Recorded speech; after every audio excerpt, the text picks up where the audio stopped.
ஆண்டவராகிய இயேசு கிறிஸ்துவின் நாமத்தினாலே உங்களை வாழ்த்துகிறேன். இன்னைக்கு நமக்கு கொடுக்கப்பட்ட வசனம் 2 கொரிந்தியர் 1:4 எங்களுக்கு வருகிற சகல உபத்திரவங்களிலும் அவரே எங்களுக்கு ஆறுதல் செய்கிறவர் அப்படின்னு சொல்லி பவுல் சொல்லுகிறத பார்க்கிறோம். சகல உபத்திரவங்களுக்குள்ளாக அப்போஸ்தலர்கள் நடந்து போனாங்க. அப்படி போகும்போது அவர்களை ஒரு பரலோக சந்தோஷத்தினாலும் ஆறுதலினாலும் நிரப்புறவர் அவர். ஒருவேளை இன்னைக்கு நீங்களும் பலவிதமான உபத்திரவங்கள் அகப்பட்டிருக்கலாம். உங்கள் சொந்த குடும்பத்தினர் மூலமாக உங்களுக்கு உபத்திரம் வந்திருக்கலாம். உங்களுடைய பக்கத்து வீட்டுக்காரங்க மூலமாக கூட உபத்திரம் வரலாம்.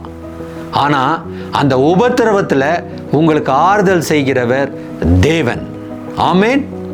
கர்த்தர் தாமே உங்களுக்கு ஆறுதல் செய்கிறவர். ஆகவே கலங்காதீங்க, பயப்படாதீங்க. கர்த்தர் பெரிய காரியங்களை உங்கள் வாழ்க்கையில் செய்வார். உங்களுக்காக நான் ஜெபிக்கிறேன். அன்புள்ள நல்ல பிதாவே, உடைந்து போன நொறுங்கி போன இருதயத்தோடு கூட இதோ இந்த செய்தியை கேட்டுக்கொண்டிருப்பார்கள் என்றால் தேவனுடைய ஆறுதல் அவர்கள் மேலே கடந்து வரட்டும் சுவாமி. அவர்களை பலப்படுத்தும், வழி நடத்தும். இயேசுவின் நாமத்தில் ஜெபிக்கிறேன் பிதாவே, ஆமேன்.